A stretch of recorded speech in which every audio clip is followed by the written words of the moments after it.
Bismillahirrahmanirrahim. Assalamualaikum warahmatullahi wabarakatuh. Waalaikumsalam warahmatullahi wabarakatuh. Alhamdulillahirabbil alamin. Ashhadu an la ilaha illallah wahdahu la syarika lah. Wa ashhadu anna sayyidana Muhammadan abduhu wa rasuluhu la nabiyya ba'dah. Allahumma salli ala sayyidina Muhammad wa ala ali sayyidina Muhammad.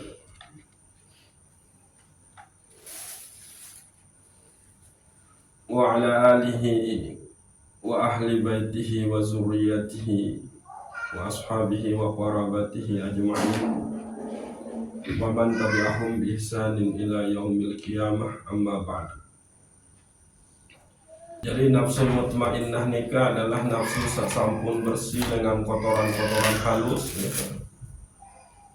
Jadi sifat-sifat mazmumah wan dilara aku berganti dengan sifat-sifat mahmudah, sifat-sifat terpuji, bahkan berakhlak dengan akhlak Allah Subhanahu wa taala yang berupa kasih sayang, lemah lembut dan kemuliaan.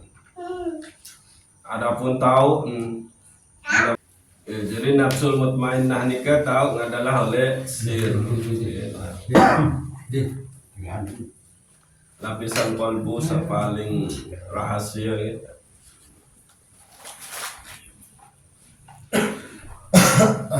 Nah, gesir nikilah namun secara nafiaranda 4 tingkatan alam lain terpentun ruh yang pelungus nabian nikah adalah ia tahu alam lahud dan ia tahu ruh al-qudsi gitu. Sehingga tetap mau ilham petunjuk dengan sidah Allah Subhanahu wa taala gitu. Sehingga karena ia tetap mau petunjuk dengan sidah Allah, maka sifat-sifat musyawarah nikah adalah tentu sifat-sifat terpuji. Karena ia wanta memiliki sifat-sifat terpuji, maka sebetulnya aman. Ya, ia tenang, nafsa niki tenang jadi. Karena selalu Nabi Arandang mau hidayah dengan sidat Allah Subhanahu wa taala. Karena ia tetap mau hidayah, maka muncullah sifat-sifat minta, misal al-jud, doyan memberi gitu. Girang ngebeng lah. Lalu bertawakal, berserah diri ujub sidat Allah Subhanahu wa taala. Terus dia beribadah total untuk bersidah Allah. Ndek cara girang lalai, ndek malas gitu. Ndek apalagi saya sampai ndek beribadah. Sifat berikut adalah as-syukru. Tahun berterima kasih. Orang yang sudah sampai kepada nafsul mutmainnah nikah adalah dia yang melihat kepada yang memberi, bukan melihat kepada pemberian. Arti dia yang melihat kepada yang menyuruh bersyukur. Nah, niki nyonya gitu. Dan yang dia syukuri itu tidak hanya pemberian Allah dalam bentuk nikmat duniawi, nikmat jasmani, makanan, tempat tinggal, pakaian gitu, harta benda, bukan. Iman Islam searah oleh dalam diri itu dia syukuri. Karena namun dia kecanin sida-sida Allah berdua iman, namun dia kecanin sida-sida Allah berdua beragama Islam, maka dia beriman dan dia beragama Islam. Niki. Nah, pada saat dia sudah bersyukur paling endek dengan mengucap alhamdulillahirabbil alamin, maka tingkatan tertingginya adalah dia bersyukur lantaran kekicanin sida-sida Allah tahu bersyukur. Aniki tersyukuri entan tetau bersyukur. Itu dia tingkatan tertingginya. Nah, Nah, mudah-mudahan dikit karena emang selalu entah mengingatkan niki. Bersyukurlah entang de tahu bersyukur. Karena lamun dendek tahu bersyukur atas si de tahu bersyukur bahaya. Dendek de tahu bersyukur. Lamun doa dendek tahu bersyukur berarti azab dari Allah yang nanti dan nu sangat pedih. Nah, coba bangun tak indeng ini ke bangun tak boya bangun tak cek ke. Berapa banyak dengan lalai untuk bersyukur. Tidak tahu bersyukur ojo kepada Allah. Nah, dengan saya tahu bersyukur, dia harus syukuri tentang tahu bersyukur. Karena niat tahu bersyukur itu pun rahmat nikmat dengan kepada Allah Subhanahu wa taala. Nah, sifat berikut oleh nafsul mutmainnah nikah adalah ar-ridha. Ridha. Dia terima gitu. Nabi sejari ketentuan desida Allah Subhanahu wa taala. Qada dan kadar rukun iman ke-6. Pira jenis qada dan kadar Allah? 2 sampai baik dan buruk. Itu dia harus ridha. Ya, tanda desida beriman ojo qada dan kadar Allah itu adalah ridha. Dapat musibah, ya ridha. Ini sudah ketentuan Allah.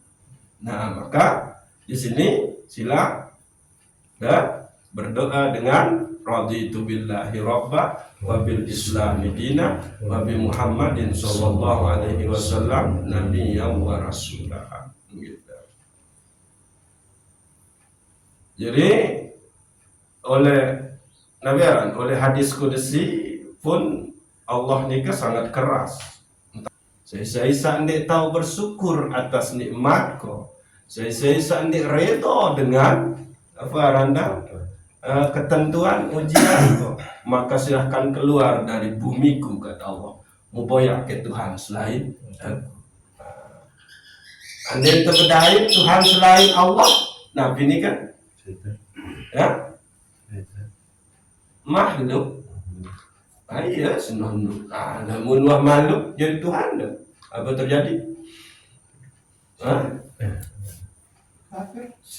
Kafir syirik. Ayo bahaya nih kayak gitu. Jadi ridha gitu. Ya Allah, raditu billahi rabba. Ya Allah, tiang reda engkau jadi Rabbku. Tiang pun reda Islam jadi agama. Terus tiang reda Nabi Muhammad jadi Nabi bagi utusan Rasul ya Allah. Ini ke ridha gitu. Baca 3 kali kelema, 3 kali kenjelu. Dia dua-dua. Kembali ini yang kita harus tekenin karena inilah yang menjadi pesan-pesan di dalam talqin kematian. Selalu terbaca niki surat murdi. Lamun wah terbaca oleh talqin kematian berarti niki sangat penting. Ya. Nah, makasihlah. Dende terlalu teledor untuk mengamalkan niki gitu. Raditu billahi rabba wa bil islami dina wa bi Muhammadin sallallahu alaihi wasallam nabiyyan wa rasul. Namun dinding terbaca oleh talqin kematian yang penting mana? Namun dinding terbaca oleh talqin kematian berarti ia sangat penting. Nah, berembek penting. Namun dendek reda isi ketentuan Allah. Demen saat terkubur nikah adalah bijajarin ina amak keluarga. Nah, benin. Saya amno. Tahu je irupan ndek malik no. Amno. Maka silakan keluar dari bumiku dan koyak Tuhan selain aku. Amno kan.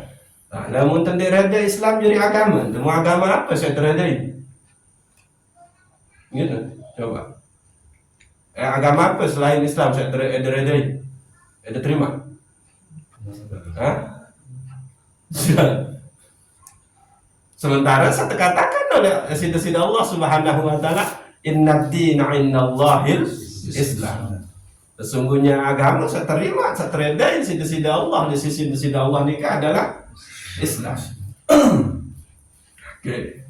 Mengandung teradai Nabi Muhammad jadi Nabi bagi Rasul saya terus. Betul. Mungkin ada sila.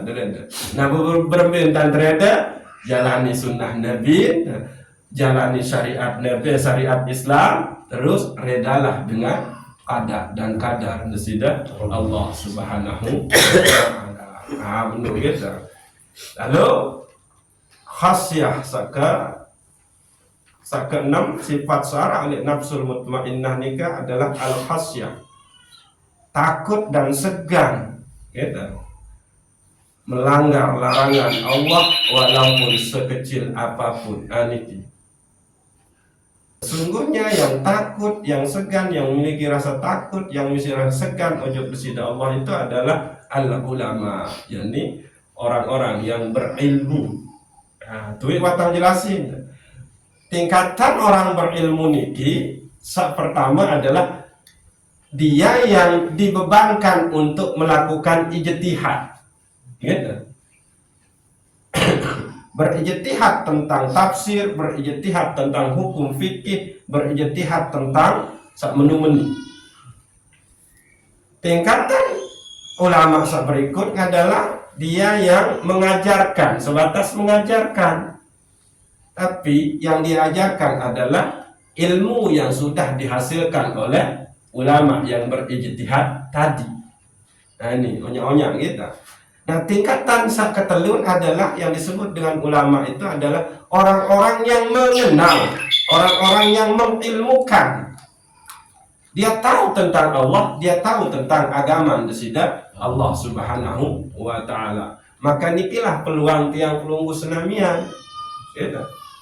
Namun dua arah ilmu tentang desidat Allah, gitu. yakni ma'rifatul asma, ma'rifatul sifat, ma'rifatul af'al, ma'rifatul zat nikah, maka insyaallah gitu. Jadi dengan sabab ilmu nikah adalah mahfuzah, dia terjaga di dalam melanggengkan kemaksiatan ojo besida Allah Subhanahu wa taala. Niki. Jadi 6 sifat searah oleh nafsul mutmainnah. Nafsul mutmainnah nikah mahfuzatun min qaulillahi ta'ala ya ayyatuhan nafsul mutmainnah irji'i ila rabbiki radiyatan mardiyah fadkhuli fi ibadi wadkhuli jannati. Wahai jiwa, wahai diri, wahai hirup tenang, tulak ke uli ke ujub Rabbmu dengan ridha dan mendapatkan keridhaan. Lalu tama ke ujub kelompok golongan hamba-hamba desida Allah Subhanahu wa taala. Lalu tama ke ujub surga desida Allah Subhanahu wa taala. Sehingga taik temalik ojo nafsa kelima, yakni nafsur radiyah.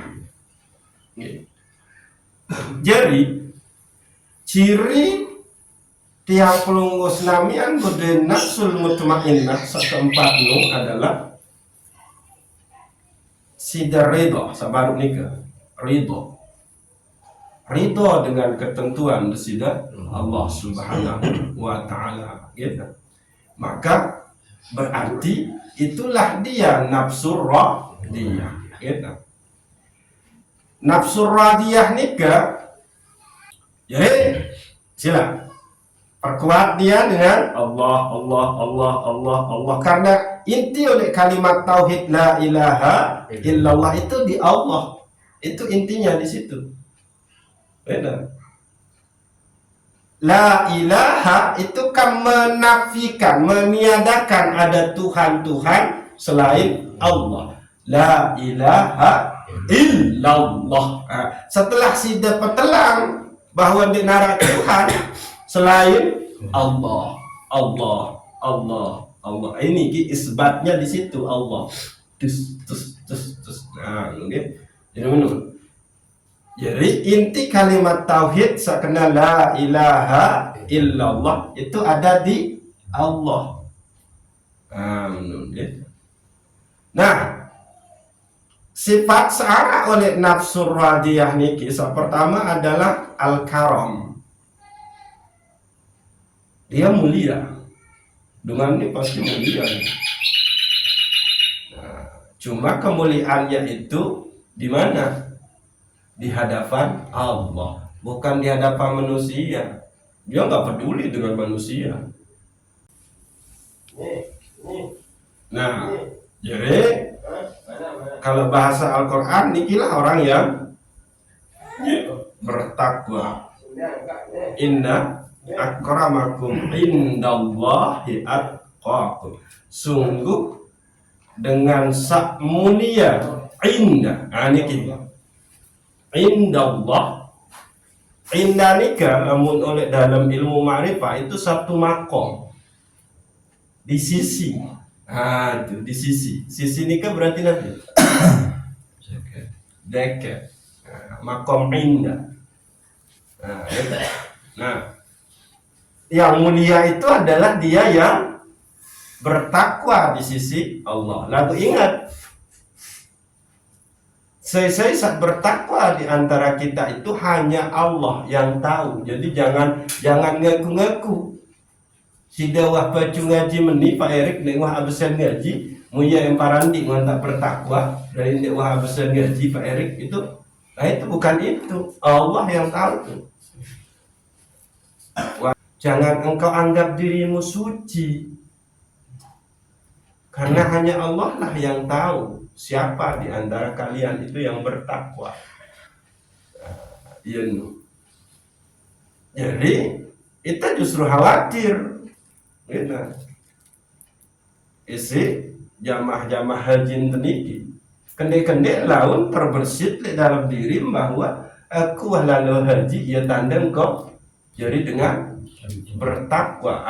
Kalau itu yang terjadi ya dengan ngaku-ngaku bertakwa dengan kebin. Itu dia. Cuma dia tidak sadari ibadah kita itu adalah jalan kita untuk menjadi orang yang bertakwa. Bukan tanda kita bertakwa. Beda. Nah, maka orang-orang yang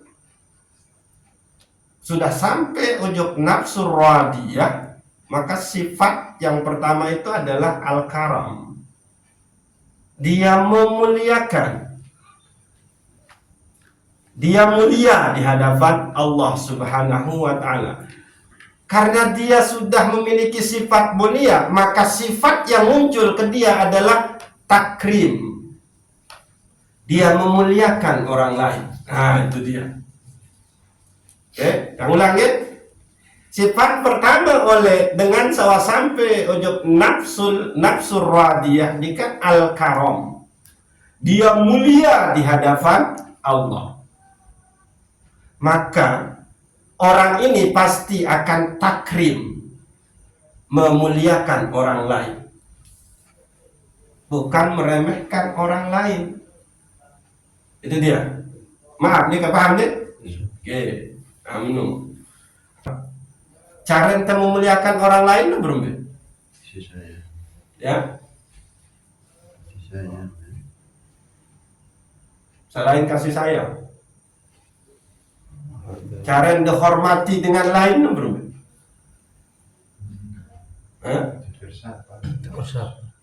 Tegur sapa. Kotek kamu penuh dunia. Tegur sapa lu. Belum? Perlakukan dengan baik. Itu dia, perlakukan dengan baik. Engkode ke embeli. Ya ampun dalam mundeli wa arab dengan tokoh tabe wala itu takrim.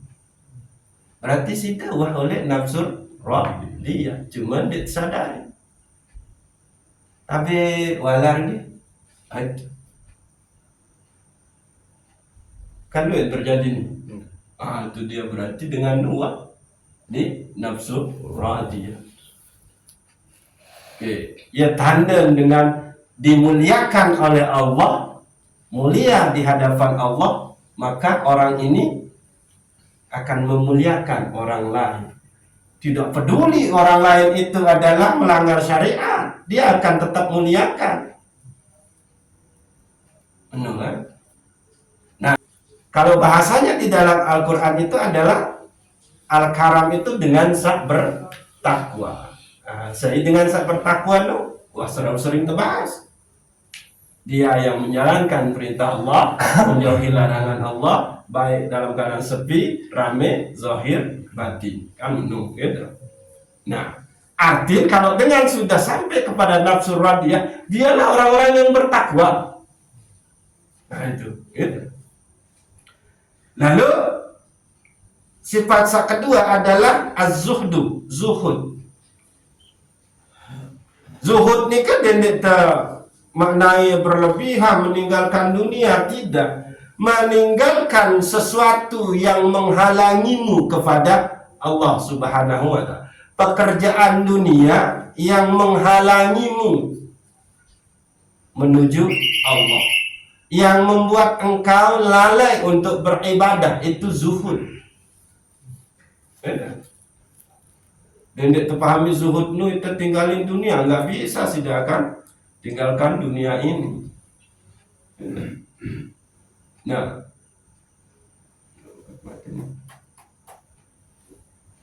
para penempuh jalur hakikat laik gitu, laik niki. Laik itu zuhud itu dimaknai emang dia harus meninggalkan dunia ini, kenikmatan dunia ini, lalu menyepi, lalu berhaluat, gitu. Itu lain, sesuai dengan keadaan zamannya. Lagu sekarang zuhud itu nggak bisa kita maknai marak penuh. Benar.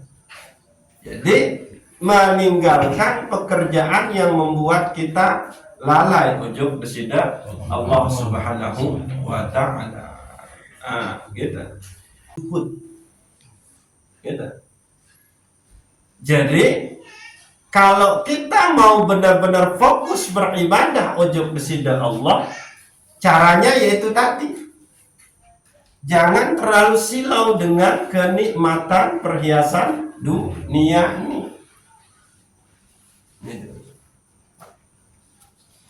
Kalau engkau sudah tidak silau dengan kenikmatan dunia ini, maka engkau akan mendapatkan petunjuk dari Allah.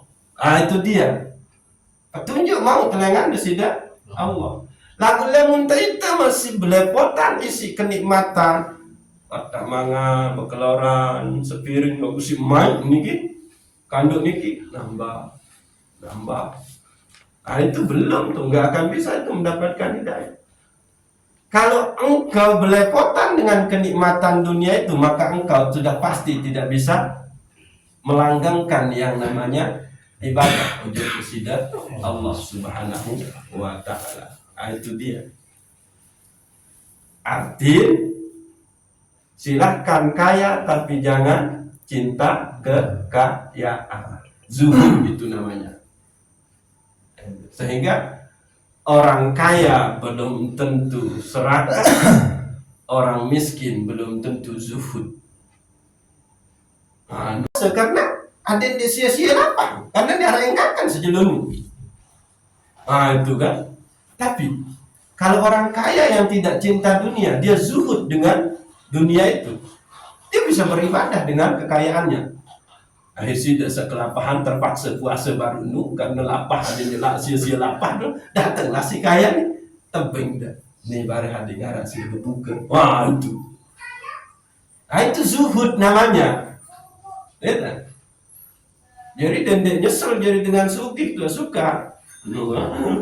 Dendek nyesel muka. Yang bahaya nu sida rantang cinta harta itu baru tidak boleh. Tapi harta banyak boleh, karena bareh ada dengan beribadah puasa gara-gara di darat engkakan ketimbang sia-sia lapah kening. Main baik ke puasa setahun sebalik tuh enggak datanglah tua suka debeng terus di sini takjil sih membuka bus. Itu yang luar biasa. Itu zuhud itu. Jadi tidak hanya zuhud meninggalkan pekerjaan dunia, kenikmatan dunia.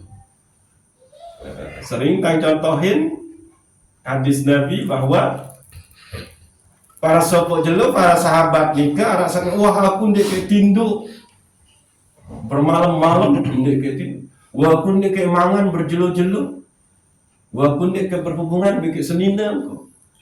Maka Rasulullah bahasa ana atqakum minkum, Aku paling bertakwa di antara kalian.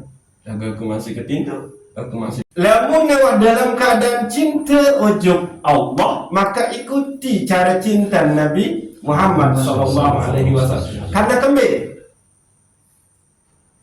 lain pada zaman Nabi Musa, lain pada zaman Nabi Musa. Pada saat Nabi Musa lampak ojo pekan bedai bagi pemuda tukang jual bunga. Maka pemuda ini berlaku ojok Nabi Musa, wahai Nabi Musa, doayan ku ojok Allah, adik kesak tebing kecintaan ojok desida Allah. Maka Nabi Musa dia, oh bahaya dah menik tebing rasa cinta ojok Allah Ta'ala, ndik ke doayan. Akhir maksa baik. Lamu menunjuk walaupun sebesar biji zarrah cinta ojok desida Allah, doayan kebayangan. Akhir karena ngotot doa, Nabi Musa berdoa kepada Allah. Ada yang tebing cinta walaupun sebesar biji zarrah pemuda ini. Maka akhirnya apa yang terjadi? Langsung diijabah doa Nabi ini kita. Terus akhir Nabi Musa lampak, lanjutin perjalanan. Pas sentuhlah lewat toko bunga setau kana koneno. Laguan denara kana keno. Mutebara sih dengan lain. Oh nu, oleh gunung nggak tahu. Pemuda nu wajar dengan jogang. Akhir lalu Nabi Musa tuh menempuh hewan anak ini macam tang Musa. Menungah kejadian lamun hamba penuh cinta ujug aku. Menungah yang dia sembelih yang dia tahu, dia rasain apa. Nah, adik sandik terjadi marak menu cara cinta umat-umat sebelum Nabi Muhammad sallallahu alaihi wasallam, maka kita terikuti cara cinta Rasulullah ojok desida Allah. Ya ampun, teri wahyu kena in kuntum tuhibbunallah fattabi'uni yuhibbukumullah wa yaghfir lakum dzunubakum. Kalau kalian sudah berada pada cinta ojok desida Allah, fattabi'uni, maka ikutilah cara cinta aku ojok desida Allah. Itu kata Rasulullah. Berbicara cinta Rasulullah ojok desida Allah subhanahu wa ta'ala, tidak meninggalkan dunianya, tapi dia atur dunia itu sehingga dunia itu yang mengejar, yang mencintai dia, bukan dia yang mencintai dunia. Walaupun Rasulullah menikah berdua senina sampai 13, walaupun Rasulullah seorang khalifah sekaligus rasul, presiden, raja sekaligus rasul, walaupun Rasulullah sebagai seorang panglima perang. Itu dia. Jadi cara kita mencintai Allah itu adalah caranya Rasulullah. Bagaimana caranya Rasulullah? Tetap aktif menjalani kehidupan dunia niki. Ande berpaling dengan dunia karena akhirat nu edebaya elengan dunia. Ande debaya elema oleh akhirat. Menu gitu. Jadi dia coba-coba, aku cinta ujung bersida Allah, dia kayak merari, karena senina bahaya halangi ujungnya salah.